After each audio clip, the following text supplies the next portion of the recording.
नमस्कार, जनवार्तामध्ये आपल्या सर्वांचं स्वागत। सर्वप्रथम पाहूया ठळक बातम्या।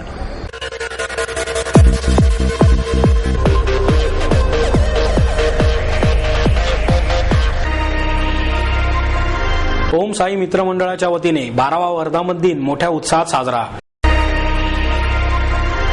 संयुक्त महाराष्ट्राच्या चळवळीतील रणरागिणींच्या स्मृती चिरंतन राहण्यासाठी यथोचित उपाययोजना केली जाईल, राज्याचे गृहमंत्री आर पाटील यांची ग्वाही। अंडरवर्ल्ड आणि कोंढवा पोलिसांच्या निषेधार्थ उपोषण होणार। माईर्स MIT कॉलेज ऑफ मॅनेजमेंटच्या वतीने इंटिग्रेटेड टाउनशिप डेव्हलपमेंट या विषयावर 2 दिवसीय चर्चासत्राचे आयोजन। कॉमनवेल्थ गेमचे आणि विदर्भ सिंचन योजनेचे लोकलेखा समितीमार्फत लेखापरीक्षण करण्यात येणार, भाजपचे आमदार गिरीश बापट यांची पत्रकार परिषदेत माहिती। अर्थप्राप्तीसाठी नव्हे तर अर्थपूर्तीसाठी जगाल तरच तुम्ही जग बदलवू शकाल, ज्येष्ठ सामाजिक कार्यकर्ते डॉक्टर अभय बंग यांचा हजारो युवकांना संदेश।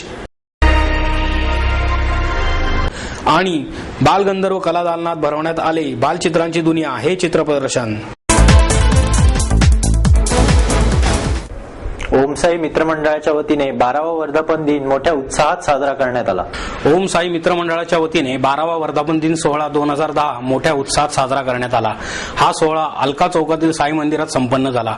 यावेळी श्री साई पादुका महाभिषेक, होम हवन आणि सत्यनारायण महापूजा करण्यात आली। तसेच साई भक्तांच्या हस्ते आरती करण्यात आली। यामध्ये भाविक मोठ्या प्रमाणावर उत्साहाने सहभागी झाले होते। यावेळी मंडळाचे अध्यक्ष सुरेश भाऊ काळे, कार्याध्यक्ष सुनील विदाते, किशोर शिंदे, मदन सुपेकर, अशोक काळे, गणेश घोणे आदी मान्यवर उपस्थित होते। संयुक्त महाराष्ट्राच्या चळवळीतील रणरागिणीच्या स्मृती चिरंतन राहण्यासाठी उपाययोजना केली जाईल, अशी ग्वाही गृहमंत्री आर पाटील यांनी केली। रणरागिणी संयुक्त महाराष्ट्राचा एक उपेक्षित इतिहास या मनीषा पाटील लिखित पुस्तकाचे प्रकाशन आर पाटील यांच्या हस्ते झाले। यावेळी ज्येष्ठ समाजवादी नेते भाई वैद्य, क्रांतिसिंह नाना पाटील यांची कन्या हौसाताई पाटील उपस्थित होते। रणरागिणींचा यावेळी सन्मान करण्यात आला। यावेळी पाटील म्हणाले, संयुक्त महाराष्ट्राच्या चळवळीतील हुतात्म्यांचे बलिदान व्यर्थ जाऊ न देण्याची जबाबदारी आपल्या पिढीने स्वीकारली पाहिजे। आतापर्यंत राज्यातील जनतेने एकत्रितरित्या उभारलेल्या लढ्यांपुढे दिल्लीला झुकणे भाग पडले आहे। संयुक्त महाराष्ट्राच्या चळवळीत नेते झुंजार होते, कार्यकर्ते त्यांना मानणारे होते। कोणतीही जाळपोळ, हिंसा न झालेला हा जबरदस्त लढा अन्य चळवळींना मार्गदर्शक ठरणारा आहे। या लढ्यामध्ये पुरुषांबरोबरच महिलांनीही त्यावेळी मोलाची कामगिरी केली।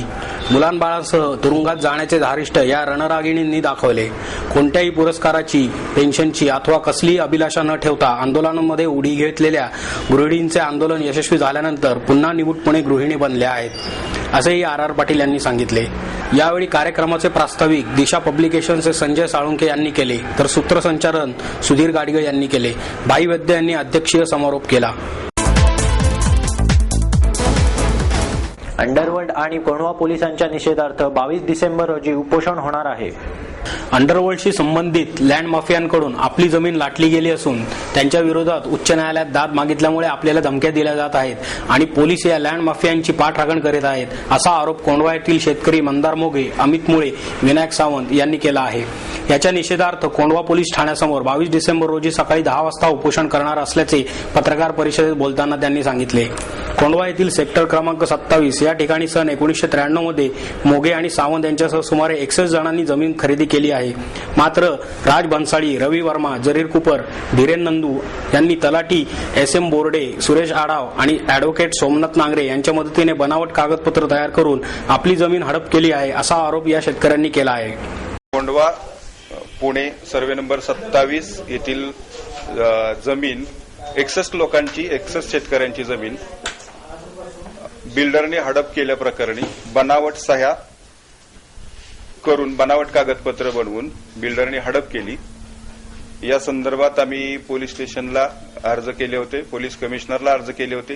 त्याची दखल हायकोर्टात गेल्यानंतर घेतली गेली। 2 वर्ष आमच्या प्रकरणाची दखल घेतली गेली नाही, म्हणून हायकोर्टाने दिलेल्या आदेशानुसार पोलिसांनी FIR दाखल केला 8 तारखेला। 8 तारखेपासून आज 20 तारीख आहे, तरी सुद्धा पोलिसांनी संबंधित आरोपींना पकडलेलं नाही। याच्यामध्ये राज भन्साळी, धीरेन पी नंदू, झरीन कुपर, रवी वर्मा, तलाठी बोराडे आणि ॲडव्होकेट नोटरी SV नांगरे इत्यादी आरोपी आहेत यांच्यावर नॉन बेलेबल प्रकारची कलमं लावलेली आहेत. अशा संदर्भात सुद्धा या लोकांना पकडलं गेलेलं नाही. या लोकांवर लवकरात लवकर कारवाई व्हावी म्हणून आम्ही 22 तारखेला कोंढवा पोलीस स्टेशन समोर उपोषणाला बसणार आहोत. जर कारवाई केली गेली नाही तर उपोषणाला बसणार आहोत.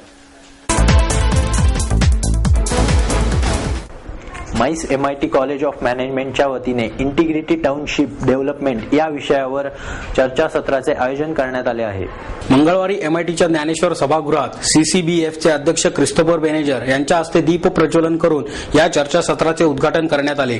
यावेळी व्यासपीठावर महाराष्ट्र सरकारच्या नगरनियोजन विभागाचे संचालक श्रीरंग लांडगे, DSK डेव्हलपर्सचे व्यवस्थापकीय संचालक DS कुलकर्णी, मुंबईच्या ए मीडिया इनकॉर्पोरेटेडचे कार्यकारी संपादक कमलेश पंड्या, MITचे संस्थापक संचालक डॉक्टर विश्वनाथ कराड आदी मान्यवर उपस्थित होते. यावेळी बोलताना DS कुलकर्णी म्हणाले, पूर्वी पुणे फार सुंदर होते, परंतु आता सर्वच परिसर अस्वच्छ झाला आहे.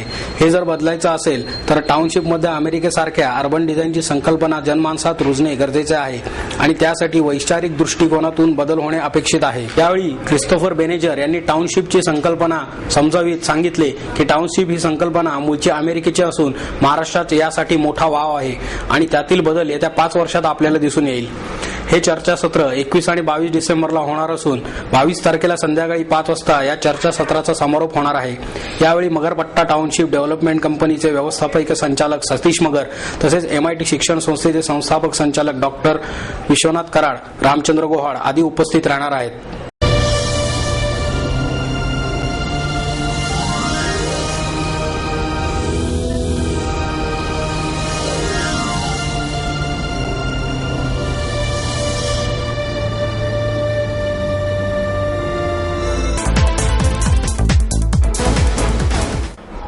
कॉमनवेल्थ गेम आणि विदर्भ सिंचन योजनेचे लेखापरीक्षण करण्यात येणार असल्याची माहिती आमदार गिरीश बापट यांनी दिली. राज्य सरकारच्या विविध खात्यांच्या लेखांचे भारताचे नियंत्रक आणि महालेखापाल तसेच महालेखा परीक्षकांनी काढलेल्या त्रुटींबाबत न्यायनिवाडा करण्याचे काम ही समिती करते.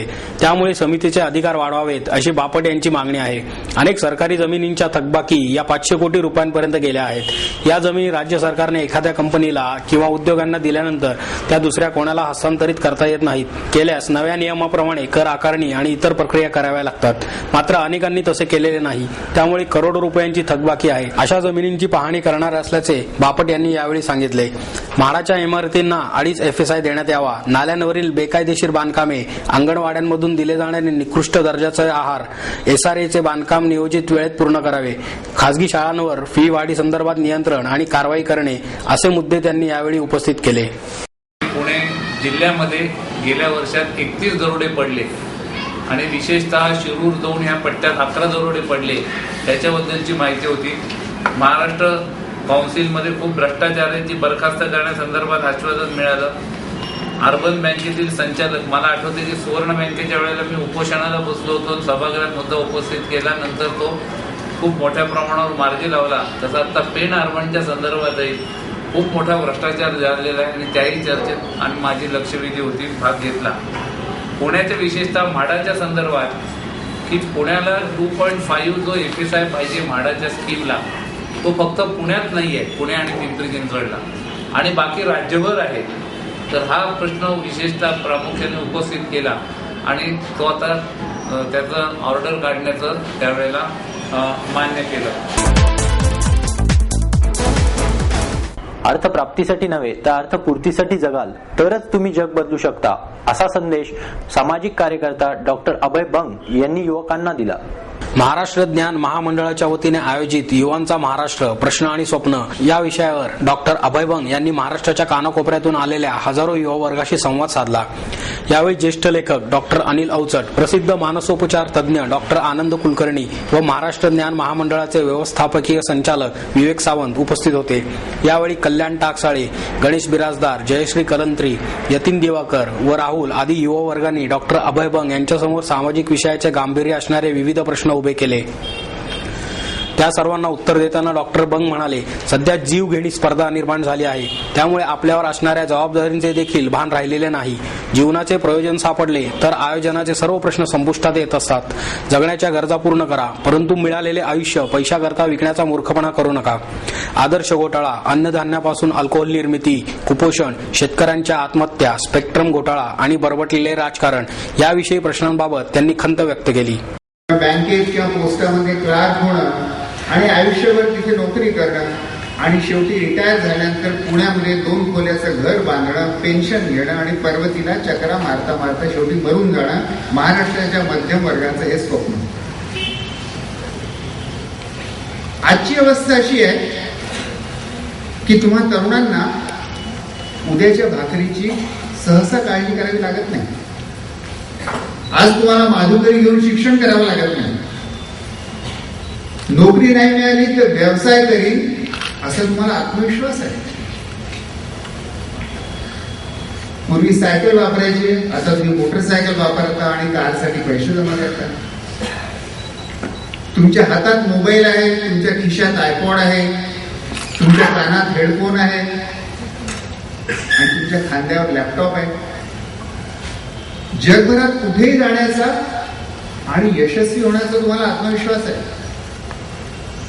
आणि हा आत्मविश्वास निव्वळ तुम्हालाच नाही आहे, तर 12,000 किलोमीटर पार करून तुमचा दरारा पसरला. बालचित्रांची दुनिया हे चित्रप्रदर्शन बालगंधर्व कला दालनात भरवण्यात आले आहे. गमोभन प्रकाशनच्या वतीने आयोजित बालचित्रांची दुनिया हे बाल कलाकारांच्या चित्रांचे प्रदर्शन बालगंधर्व कला दालनात भरवण्यात आले आहे. 4थीत शिकणाऱ्या लाला जीवन याच्या हस्ते चित्र काढून या चित्र प्रदर्शनाचे उद्घाटन करण्यात आले. यावेळी गरवारे बालभवनाच्या संचालिका शोभा भागवत, बँक ऑफ महाराष्ट्राचे सहाय्यक प्रबंधक जे सोमनाथ शास्त्री आदी मान्यवर उपस्थित होते. यंदा गमोभन चित्र प्रदर्शनाचे हे 10वे वर्ष आहे. देश विदेशातील लहान मुलांनी काढलेली सुमारे 500 चित्रे या प्रदर्शनात मांडण्यात आली आहेत. 23 डिसेंबरपर्यंत हे प्रदर्शन सकाळी 10 ते 9 या वेळेत सर्वांसाठी खुले राहणार आहे.